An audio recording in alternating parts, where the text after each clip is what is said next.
Smart learn studio में आपका स्वागत है। अच्छा, सिंगिंग क्या सिर्फ एक आर्ट है या इसके पीछे कोई साइंस भी है? आज हम अलंकार सिस्टम के इसी साइंस को समझने वाले हैं। ये सिर्फ कोई एक्सरसाइज नहीं, बल्कि आवाज को तराशने का एक पूरा का पूरा ब्लूप्रिंट है। तो चलिए इस सफर को शुरू करते हैं। सिंगिंग की रीढ़ की हड्डी सुनने में थोड़ा बड़ा लगता है ना, लेकिन सोचिए, जैसे बैकबोन पूरे शरीर को सपोर्ट देती है, ठीक वैसे ही अलंकार गायकी को हर सुर, हर उतार चढ़ाव में सपोर्ट देता है। ये कोई वार्म अप नहीं, ये गायकी का पूरा ढांचा है। देखिए, एक बहुत बड़ी गलतफहमी है कि अलंकार बस कुछ बोरिंग रटने वाले अभ्यास हैं, पर असल में ये एक कंप्लीट सिस्टम है, एक ऐसी ट्रेनिंग मेथड जो आवाज़ के हर हिस्से पर काम करती है, सुरों की पक्की पिच से लेकर गाने वाले के कॉन्फिडेंस तक। तो हाँ, ये सिर्फ एक एक्सरसाइज से कहीं ज़्यादा है। तो फिर अलंकार है क्या? बिल्कुल सीधे शब्दों में ये सुरों के फिक्स्ड पैटर्न्स हैं। लेकिन इसका असली मैजिक ये है कि जब इन्हें गाया जाता है तो सिर्फ गला ही काम नहीं करता। कान जो है वो सुरों को और ज्यादा बारीकी से सुनने लगते हैं और दिमाग इन पैटर्न्स को तेजी से प्रोसेस करना सीख जाता है। ये आवाज, कान और दिमाग का एक साथ होने वाला वर्कआउट है। और ये एनालॉजी तो बिल्कुल परफेक्ट है। इसे आवाज का जिम ही समझिए। जैसे जिम में बाइसेप्स के लिए अलग मशीन होती है और लेग्स के लिए अलग, वैसे ही अलग अलग अलंकार वोकल कॉर्ड्स के अलग अलग मसल्स पर काम करते हैं। कोई पिच के लिए, कोई स्पीड के लिए, तो कोई सुर में ठहराव लाने के लिए। तो चलिए अब इस जिम में पहला कदम रखते हैं। ये है बिगिनर लेवल, और यहां का एक ही मकसद है, एक ठोस मजबूत नींव तैयार करना। इस स्टेज पर स्पीड की कोई वैल्यू नहीं है, जीरो। सिर्फ और सिर्फ हर सुर कितना शुद्ध, कितना सटीक लग रहा है, बस वही मैटर करता है। इस लेवल पर 3 तरह के अभ्यास पर फोकस रहता है। पहला है सीधा अलंकार, जैसे सा रे गा, जो एक एक सुर को सही जगह पर हिट करना सिखाता है।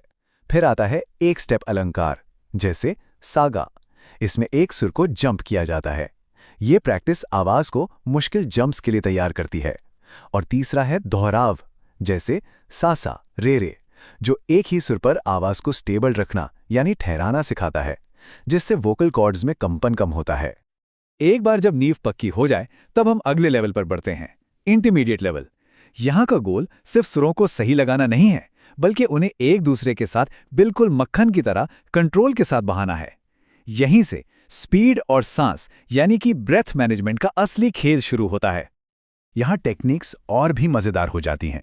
दुगनी गति में एक ही पैटर्न को पहले धीरे फिर डबल स्पीड में गाकर स्पीड पर कंट्रोल पाया जाता है। टेढ़ा मेढ़ा या जिगजैग अलंकार, जैसे सा गा मा गा रे, ये जुबान को फ्लेक्सिबल बनाता है ताकि मुश्किल से मुश्किल सुर भी साफ निकलें। और फिर आती है मींड, मतलब एक सुर से दूसरे पर फिसल कर जाना। ये प्रैक्टिस आवाज में वो खूबसूरत फ्लो लाती है जो प्रोफेशनल सिंगर्स की पहचान है। और अब हम पहुंचते हैं टॉप पर, एडवांस्ड लेवल। ये वो जगह है जहां प्रैक्टिस सिर्फ टेक्निकल नहीं रहती, बल्कि आर्टिस्टिक बन जाती है। ये अलंकार एक आर्टिस्ट को स्टेज परफॉर्मेंस के लिए तैयार करते हैं, जहां सिर्फ सुर नहीं, स्टैमिना और आर्ट दोनों की जरूरत होती है। तो एक प्रोफेशनल ऐसा क्या अलग करता है? पहली चीज, वो एक ही अलंकार को 3 स्पीड्स में गाते हैं, धीमी, मीडियम और तेज। इससे आवाज किसी भी टेम्पो के लिए रेडी हो जाती है। दूसरी चीज, वो एक ही पैटर्न को अलग अलग स्केल पर गाते हैं, जिससे उनकी वोकल रेंज बढ़ती है। और सबसे जरूरी, एक पूरे अलंकार को एक ही सांस में गाने की कोशिश। लाइव परफॉर्मेंस के लिए जो स्टैमिना चाहिए वो यहीं से बनता है। ठीक है, थ्योरी तो समझ आ गई, पर इसे रोज की जिंदगी में कैसे उतारें? ये सेक्शन सबसे प्रैक्टिकल है। ये एक डेली रूटीन और उन कॉमन मिस्टेक्स के बारे में है जो सारी मेहनत पर पानी फेर सकती हैं।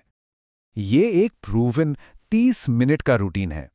पहले 5 मिनट वार्म अप और सा को स्टेबल करने के लिए, अगले 10 मिनट बिगिनर अलंकारों से नींव को और मजबूत करने के लिए, फिर 10 मिनट इंटरमीडिएट अलंकारों से स्किल बढ़ाने के लिए, और आखिर के 5 मिनट किसी भी गाने की एक लाइन पर इन सब स्किल्स को अप्लाई करने के लिए। रोज के लिए बस इतना काफी है। और हाँ, ये वो ट्रैप्स हैं जिनसे हर हाल में बचना है। स्पीड दिखाने की कोशिश करना, सा को पक्का किए बिना आगे बढ़ना या रोज रोज पैटर्न बदलना, ये सब प्रोग्रेस को स्लो कर देते हैं। और सबसे बड़ा नियम, अगर गले में दर्द हो तो रुक जाना है। आवाज को डैमेज करने से बड़ा कोई नुकसान नहीं है।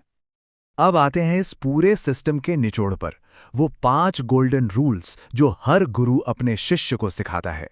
ये वो सिद्धांत हैं जो प्रैक्टिस को सेफ भी बनाते हैं और इफेक्टिव भी। इन 5 नियमों को बस गांठ बांध लेना है। नंबर 1, धीमा मतलब सुरक्षित, चोट लगने का चांस नहीं। नंबर 2, साफ गाना तेज गाने से ज्यादा जरूरी है, एक्यूरेसी पहले, स्पीड बाद में। नंबर 3, एक अलंकार कई दिन, ताकि वो पैटर्न दिमाग और गले में बैठ जाए। नंबर 4, साही बॉस है, अगर बेस नोट ही हिला हुआ है तो पूरी इमारत हिल जाएगी। और 5वां, दर्द मतलब स्टॉप, कोई सवाल नहीं, बस रुकना है। तो इस सब मेहनत का नतीजा क्या होगा? अगर इस सिस्टम को सिर्फ 30 दिन भी ईमानदारी से फॉलो किया जाए तो जो रिजल्ट्स दिखते हैं वो कमाल के होते हैं। सुर ज्यादा साफ और सटीक हो जाते हैं, ऊंचे नोट लगाना आसान लगता है और ओवरऑल सिंगिंग में एक प्रोफेशनल टच आ जाता है। और सबसे बड़ी बात, कॉन्फिडेंस बढ़ता है। और ये आखिरी गुरु मंत्र इस पूरी बात का सार है। देखिए, कोई शॉर्टकट नहीं है। अलंकार ही वो सीढ़ी है जो एक एक कदम करके किसी भी सिंगर को महारत की ऊंचाइयों तक पहुंचाती है। तो आखिर में सवाल यही बचता है, क्या अलंकार एक शॉर्टकट है या ये एक सिस्टम है? क्या ये सिर्फ एक वार्म अप है या मास्टरी तक पहुंचने का एक पूरा का पूरा रोड मैप? मुझे लगता है अब इसका जवाब हम सबको पता है।